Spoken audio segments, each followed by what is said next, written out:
afternoon, everybody. All right, good. Just making sure I haven't gone into a food coma here, because this is an interesting presentation that we have.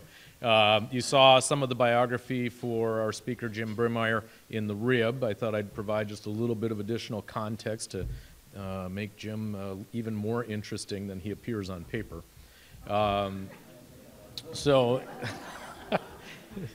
You know, Jim is a recovering city manager. And so he was a city manager in St. Louis Park for 14 years? It was only 8 years, that's it? Wow. Seemed like 14, but Jim had an excellent run there. So my first city manager that I worked for, Jim Prosser, one of my mentors, some of you might remember him from Richfield, the first city manager that he worked for back in the Chicago area was Jim Brimmeier. So there's this progression of, well, I don't know what kind of progression it is, right? But so once Jim got done with the field of city management, he was not done with his commitment to public service. He expressed some of that through the private sector, leading the Brimmeier Group, which was an executive search placement firm that focused almost exclusively on public sector entities. I think there was probably a point in time in the regional area here where half the people had been placed in their position by Jim. He was very successful at his work.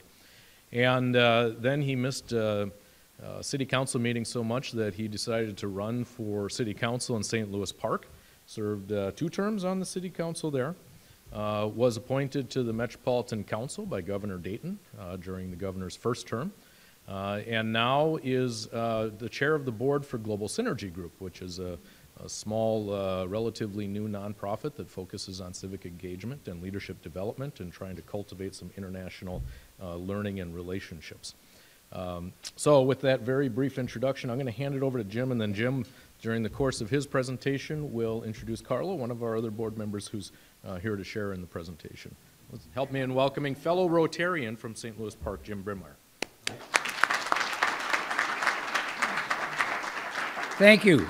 Before I start, I need to ask you, how many in this room know what past District Governor Diana Kirby and I have in common? Huh? I grew up in Worthington, Iowa, and she grew up in Cascade. So we're both formerly from Iowa, and when we're both in the same room, the average level of intelligence goes up dramatically. Just so you know. Is that about right, Diana? Thank you.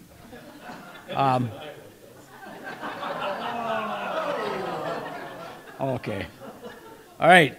I'm going to go through this fairly quickly because I know we have limited time, and I've got a lot of slides that I'm just going to go over quickly. But the journey began with the Global Synergy Group in the fall of 2010 when we first had a discussion.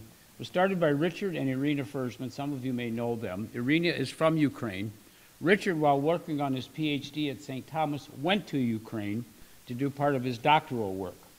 So they said we should really do something in Ukraine to help those people learn about governance, because they came out of, what, 70, 80 years of communism and socialism and central state governance. So they started to get a group together that wanted to go, that had some interest in going to Ukraine, and they approached me about it. Richard and Irina are also the same couple that took over the Brimmeier Group Executive Search. So it became Brimeyer-Fersman Executive Search. So this was the idea. I said, I'm not going to Ukraine, okay? Let's just forget that. Well, then I got appointed to the Met Council. By the way, I'm not declaring Democrat or Republican. I think I was the only nonpartisan member of the Metropolitan Council for those 4 years, which is why I did not get reappointed a year ago. You got to be part of the fraternity if you're going to get in the fraternity, right? So the first group that went, now which one is the pointer? Oh, I got it. I found it, Dave. Was Richard and Irina right here. There's Molly Park, the mayor of Sunfish Lake, and myself. And I think that's Sarah. She's the city administrator, county administrator of Renville County. Gene Maxwell, former mayor of Edina, his wife Eileen.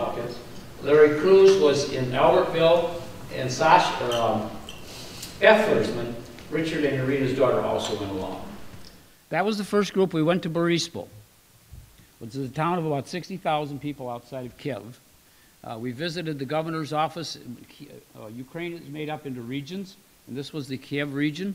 They had about 35 mayors attend this meeting, talked about how things are done. When I got up and talked about how the Met Council operates from a regional governance standpoint, you could have heard a pin drop. They were absolute disbelief that something like this could really work.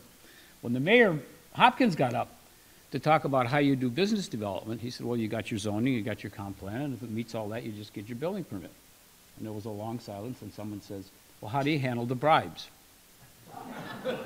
And Gene said, I don't know what you're talking about. We don't have bribes. Well, they've read about probably other places in the country. But in Ukraine, bribery and corruption is a way of doing business. It is simply how you make a living. So we also visited a Rotary Club in Kiev. I said if I'm going there, I insist on visiting a Rotary Club. So there's 5 Rotary Clubs in Kiev, and so all 5 of them came. And then we had a visitor, the guy way on the left. That fellow there was from Poland. He was visiting that day. We visited some of the city services. Part of the city services in Ukraine, most cities provide an orphanage because homeless children is a big number in Ukraine. Many teenagers living in the storm sewers of Kiev. There is a lot of companies, European and American companies do business over there. A lot of them like to go there because they can manufacture drugs and other products that do not have to meet FDA requirements, so they can do a lot of experimentation before they ship it out to the world. This was a World War II cemetery. Most people don't realize this, but between 1932 and 1934, Stalin starved out 6 million Ukrainians because they wouldn't ship their products to Moscow. So the cemetery was relocated outside the city. They converted this to a park, and we had a kind of a ceremonial tree planting. The mayor of Hopkins and the mayor of Boryspil really struck it up, so they signed an informal sister city relationship. So then they said, well, maybe we should come over there. So they did. 8 or 9 of them came over here. At that time, I still had connections at the state capitol, so we took them to the state capitol, indeed. They do not have golf courses in Ukraine, not very many. So I took them right here at Minnesota Valley, where I'm a member. Who else? What do I have in common with Nick Basil? Nick and I are on the board at Minnesota Valley. And tomorrow night, we're going to be talking about hiring a new head pro after 38 years. So if you hear a lot of noise in that end of town tomorrow night, it's not just the Best Buy warehouse making that noise. So we took them to the golf course. Then they went to Hopkins for a while and struck up some conversations there.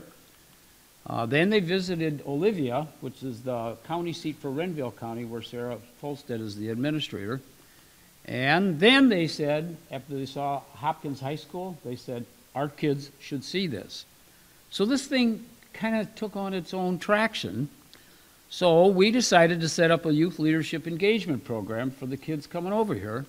And this there's just some of the highlights, but how do you build capacity in young leaders in Ukraine? Because it is simply non-existent, literally. If we think sometimes our kids aren't tuned in, some of these kids, I would ask them what their mom and dad did. They had no idea. I mean, it was just that severe in terms of engagement. So they sent about 17 kids over here in the fall of 2012, and they all mostly stayed with Hopkins families and went to school sometimes with Hopkins kids. They could not go to school all the time because then they would have had a student visa, and the U.S. Embassy was not going to give them a student visa. So we actually had a mentoring program. This young lady right here, that's me, kind of lounging around. I was her mentor, and I was kind of like, watch out for her, because a lot of times kids can move in with families. It works out great most of the time, but not all the time. So we were kind of the go-to person for her. And I asked her, what does your dad do? And she says, I don't know. And he was on the Boryspil City Council. Believe it or not, now this is 4 years ago. I just got a note from her the other day. She's in college in Poland studying logistics, and said, how are you doing? So we've kind of kept up a distant offhand relationship. I don't know how long that goes on. But we did visit the Hopkins Rotary Club while they were here. We took them to a university football game. The big feature for them was seeing that large of a band in the middle of a football field. They were just awestruck. We took them on some business tours so they could see what was going on. They attended the Peace Jam with Minneapolis kids. It was the first time any of them had ever seen an African-American person. This was an eye-opener for them also. Then we decided we should recognize the host families in Hopkins, so we decided to have a celebration in the fall of 2013, and some folks in Boryspil heard about that, so they sent over a couple of council members. There's 3 council members there, and one of the council members brought 2 of his sons. The fellow on the left, Boryspil has 48 members on their city council and 13 different political parties. He is the only communist on the Boryspil City Council. So we had fun with him. But they were interested in what went on in Hopkins, and they talked about the American system and how we do things. And these are some quotes that they gave to their local newspaper when they got back to Boryspil. Mayor Maxwell, I don't know if any of you know Gene, he owns the Midnight Market right there on Main Street, about as down home, I guess, as you could get anybody. So we had some dinners for him and lunches for him, and Gene's walking around picking paper up off the floor and talking about everything. They thought, you know, in Boryspil, the mayor, or in Ukraine, any of these city officials, they're in high regard because they got to those positions. What differentiates us from them, if you want to live with dignity, you have to pay. Standard of living in the mindset of the citizens. Now, that's kind of foreign to us, unless you go there, and I went there once. I was interested, of course, in their sewer and water and public works facilities, being a recovering city manager. Their equipment came right out of the 1950s, literally. So we decided that, Richard and Irina decided that we should do more civic engagement. So they went to Ukraine in June of 2014, did a peace summit, and it's not to make peace, but public empowerment, civic engagement. They had 300 participants come from throughout the country of Ukraine to find out about this. And it was a huge, huge success. They've done another one since. And that's the group that they had, just the beginning. Then they wanted to do another visit, so in 2014, they sent 14 kids over here, and that was in association with the Osseo School District. They got here before school started, so we did some touring around Minneapolis, and I did most of these tours. Speaking of Tim Bussey, they said, we want to see the university. And I said, okay, how do we do this? So I called Tim up, happened to know him from his days at the League of Cities. I said, Tim, you got to help me. I said, what do you need? I said, I'm bringing 14 kids over tomorrow. What can you do? He said, don't worry. Just get them on the train, get them to the central part of the campus, and we'll show them around. When they saw that University of Minnesota campus compared to what they're seeing in Ukraine, all of them want to come here immediately. I still had some connections then, took them to the governor's office. That's Jamie, the governor's chief of staff, and also the wife of the current Met Council chairman, Adam Donisch. Service projects in Ukraine are just pretty much non-existent. And so we had them participate in a Feed My Starving Children food packaging day. That was different for them. Then we took them bowling at Elsie's. Tim Tuttle owns Tuttle Bowling in Hopkins on Shady Oak, but he also owns Elsie's in northeast Minneapolis. And then they did some action planning, some team building among themselves here. Irina and several other people helped. Did you help facilitate that, Karla? Were you involved then? So Karla was involved then. We took them to the Brooklyn Park Rotary Club. And then that's when I thought, you know, this thing might have some traction. A couple of the Brooklyn Park Rotary Club members came up to me and said, Jim, I think you got something going here. You should keep this going. We had filed for nonprofit status, which I thought was going to be, that's pretty hard to do if you've ever done it. And lo and behold, we got 501c3 nonprofit status in 2012. So that's when I thought maybe we should put something together and present it. So this slideshow was born out of those comments at that Brooklyn Park Rotary meeting. And you all know Rotarians. Once you get kind of an idea, you think, you know, maybe there's something going on here. The night before this meeting here, we had them at Boom Island for a picnic. It was somebody's birthday. And Jacob Fry, who's the council member from that ward, said, why don't you come to City Hall tomorrow and I'll show you around. I thought, okay.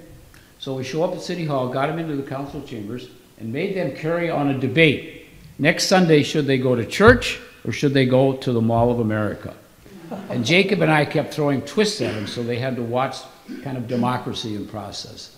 They did their own action planning, they did their own thinking, and then they went with the Minneapolis Youth Coordinating Board, which is the one that says no decisions about us without us.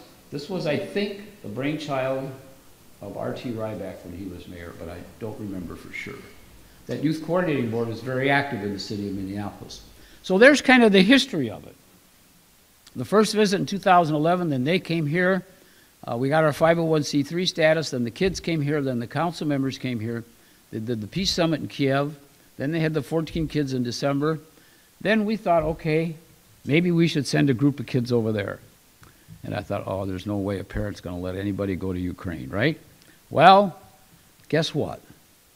We did a visit to Ukraine in August of this last year. I'm going to ask Karla to come up and talk a little bit about it. But this was some of the things we talked about doing and what their objectives were, to learn from each other. 5 young ladies went over there with Karla and Luba, who's from Ukraine but lives here and is born here. And the beginning of the awareness of civic issues, strong relationship among students, and getting American and Ukraine youth more actively engaged in their local communities.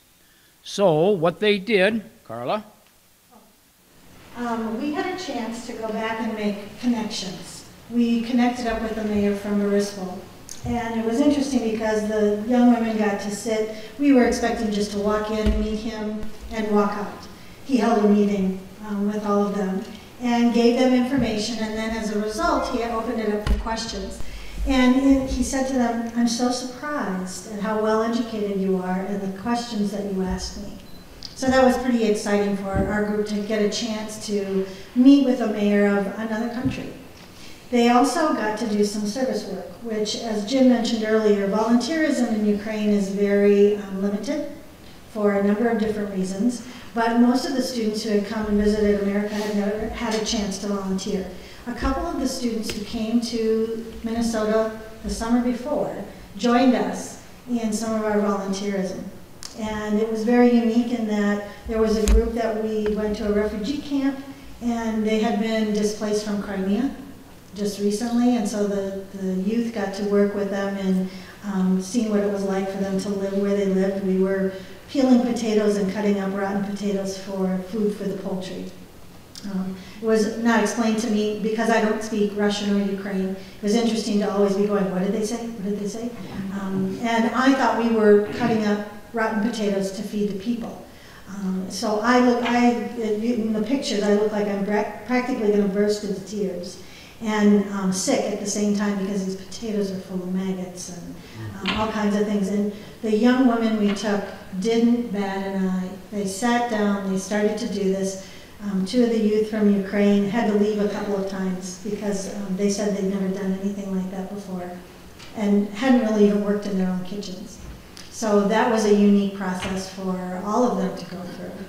They also worked in an orphanage, and when Jim said, that there are a lot of orphans, anyone who has a physical, mental, emotional disability oftentimes is put to be an orphan almost from the very beginning. So many of the students that were in the orphanage that we worked with, or the youth, they had no concept of what a family was.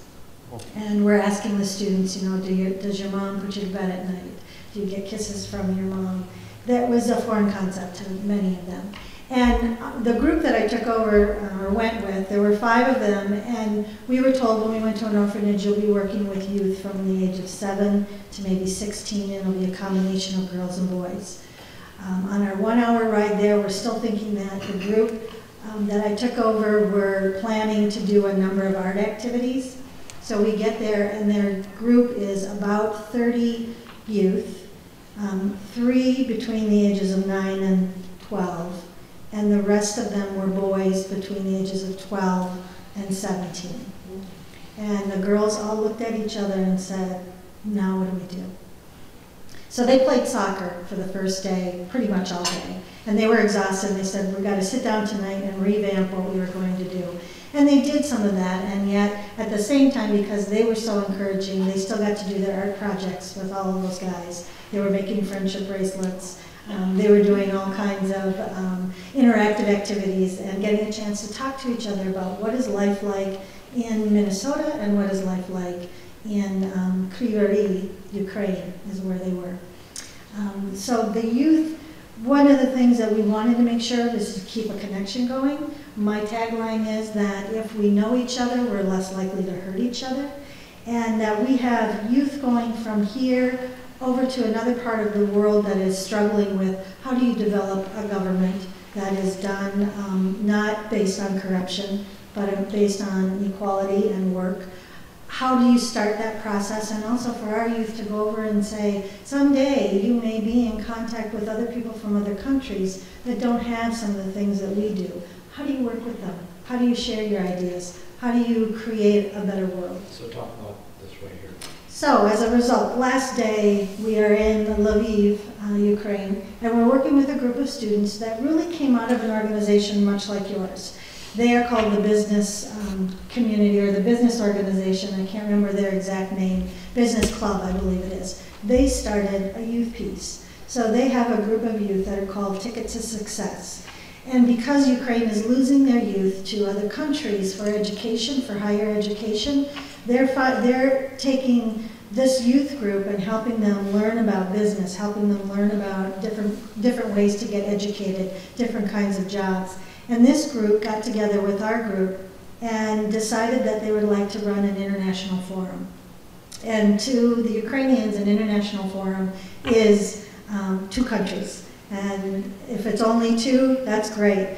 So that's what we're hoping to do this next year, is to send some youth over to the youth forum. And also then to continue the process of doing volunteer and humanitarian work along with that. And in the youth forum to learn about local governments, their local government, our local government, to learn about how to be a leader, a world leader, how to bring your ideas into a group and present them and get people behind you to do the work that you'd like to do. And here's how they're going to do it. This This is what the kids have set up. You got to get back to the microphone for Jim. This is what the kids have set up, a 3-day youth forum, July of this year. For day 1 is who am I, just talking about that, and then who are we as a group, as a youth group, and then what can we do to make a difference? So their intent is to come up with some kind of group of or one social program that they could get involved in, but based on what they've seen here in the country and based on talking to our kids, can we do a program for homeless kids or homeless animals or somebody else, starving kids or whatever? What can we do? So they put together a budget, actually, which is in hryvnia and dollars. The exchange rate is about 1 to 22 now, something like that, for $1 for hryvnia. And so I tried to translate, or had Luba help me translate, into what a budget might look like. And I think the key here is they think we can do the whole thing for 105,000 hryvnia, or about $5,500. What's uncertain is if folks like Karla and Irina and some of the folks over there go as trainers, will they be compensated? We haven't figured that part out yet. And so the idea of going back to Rotary clubs, I've gone to 5 or 6 Rotary clubs. This wasn't in existence. You're the first one. I thought about doing a district global grant, but Diana can probably help me here. I don't think this qualifies, giving this year's district criteria. So I'm just trying to get it out now to individual Rotary clubs to see what kind of support we can get. Global Synergy has about maybe 1,500 to about 2,000 in its account. I think if we can get some help with some of the supply stuff and maybe the food stuff, we cannot, as a 501c3, pay for individual costs or travel. I don't think we're allowed as a 501c3 to give to individuals, but we could help support the conference.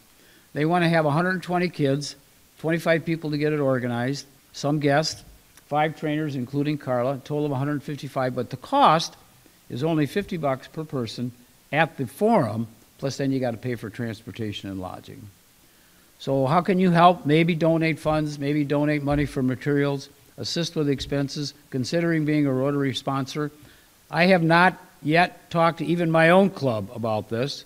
I did go to Minnetonka and Eden Prairie before the youth forum concept came about, and I had groups or people from both clubs come up to me and say, when you decide to do something, let us know and come on back and we'll see what we can do. I haven't gone back yet, because we just finally got this in some sort of format. So the next steps are getting the word out about Global Synergy, fundraising, grant writing, district global grant. I don't think we qualify. I thought we would, and then I saw the criteria that they're using this year. Plus I'm going to the grant management seminar coming up in April or May, and so I'll find out more. But I guess from a personal standpoint, if you'd have said to me in May of 2011, we'd be standing here in January of 2016 talking like we're talking about what's happened here, I'd have said, there's just no way you can pull that off. So I guess that tells you what Rotary does. And we do actually have an office. It's in St. Louis Park. Actually, this is part of that virtual office complex. There's one over here on International Drive, 7900 International Drive, where you have a virtual office. You just have common space, and then you can rent or get office space. So Brimmeier Fersman rents this space and donates part of that to Global Synergy as their donation. And I think Mintop also rents part of it, which is another organization that does facilitation.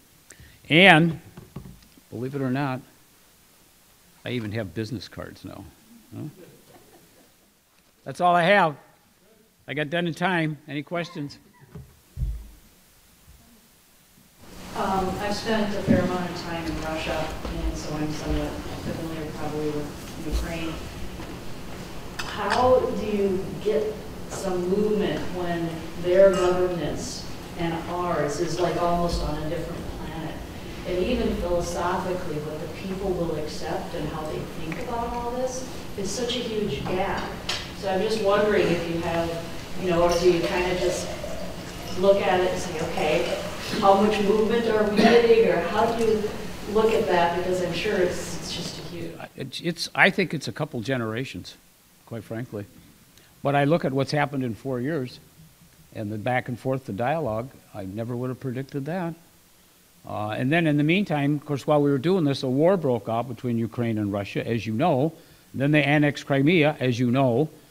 Irina's mother lives in Crimea. She will probably never see her again. But when Russia took Crimea back from Ukraine, her mother was very happy because she was so used to the state providing everything and taking care of them. She said, okay, now I'm back in my own paradigm. I'm very comfortable. And I think that's a really big part of Over it. here, is over they're here. very rarely given the opportunity to see anything else. And people, when we would go somewhere in Ukraine, why did you come to Ukraine? It's not the tourist capital of the world. Well, Crimea is not bad. But what I saw was movement there. We got to meet a number of small business owners. There was also a employment agency that was there. And they are trying very hard to understand the gap and to work within what they know, but they're encouraged because one of the things I learned about Ukraine is they've never been an occupier, they've only been occupied. So with that kind of mentality, you have a big learning curve to go, and I would say they're hungry right now for that, but if they have no other voice coming in, they'll have no idea that there is anything else. I think the other piece of that is, before we started this, or while we were doing this, the revolution broke out in Ukraine, the Maidan, and so that was significant when they threw out the Russian-appointed president. That was a significant movement. So little things like that are significant. Little things like we're doing, I don't know how. I guess they're significant. They're as significant as anything else that we do. And so maybe 10 years from now, when something does really make a difference, if I'm still around and not as old as Jim Lucas, I might be able to say I was part of that.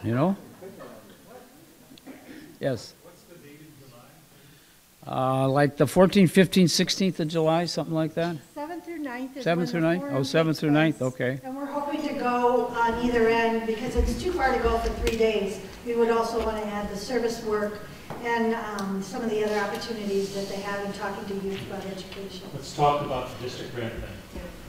That's the person to talk to. Okay, great. I thought I had a slide reel with our Well, board members. we're also encouraging. Jamie's daughter is going. And we're encouraging Jamie to go with us as well to be talking about local government and what better person who would be a parent and. This is our board currently. I'm partially semi-retired, I think. Dr. Fersman is the president of Hugh. Brimeyer Fersman is now Hugh Life. They decided to change the name again. They wanted to give it a more international feel. I guess so. What can I say? I said, when they say our new company is Hugh Life, Jamie and all of us say, what? Hugh Life is Human Understanding and Engagement Life. Secretary Sasha, that's Richard's daughter. Eileen, she's retired from Red Owl. and Jean's wife, and Dr. Irina Fersman, all but she also had get a PhD from St. Thomas. These people are kind of motivated, but she doesn't have her dissertation. She's a facilitator. She's vice president. Jason Gadd's on the Hopkins Council. Jean Maxwell is now the former mayor of Hopkins. Karla's a facilitator. You got your city manager from Bloomington. Tom Dubisky's retired, I don't know his, what company, but now he's Organizational Change Advisors. Tenant, and Molly Park, the mayor of Sunfish Lake, decided to go with us back in 2011. We'd like to actually expand this board. So if you think you know somebody or any idea at all that you might have some side interest in talking to us about it, we'd love to get a few more people involved in this board. We have a lot of ideas, but you got to have people to carry out those ideas. So having the ideas and the capacity sometimes can be at odds with each other. Any other questions? And I know you need to yeah, I was just going to make a point, Jim, for everybody here in the room.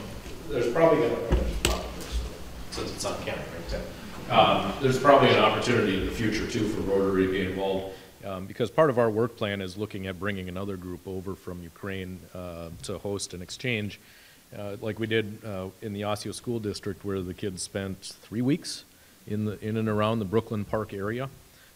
So we're thinking that since somebody is here in the city of Bloomington, that Bloomington might be a good place to host a group to come here too. So that's on the docket for 2017, I think, is what we're looking at. So that's a stay tuned item. Go ahead, one more question? Yeah, we've got a sister city organization in Bloomington with Japan. It's about 25 years old. Is this a branch of your sister city or? No, what they did is they signed an agreement, but it's not under Sister Cities International. It's not sanctioned by that. They just call it a sister city agreement, but it's really not a sister city. And that's when they signed it, that was the intent. But then I guess if you go through Sister City, there's some expense involved. I don't know if it's a lot of expense. And so they just decided, okay, we're just going to have this relationship. In the meantime, as politics would have it, the mayor of Boryspil, I think, was defeated in the last election. No, Sergei wasn't. He wasn't. But he had to get, just like the Russian or Ukrainian politics, if you don't have the support of the president from the region, then you're in trouble. Secondly, if you decide to get a little too uppity about some of these things, you are now being watched by the central government in Kiev. So to answer your question, at least a generation or two. Jim and Karla, thank you so much. And stay up here. Karla?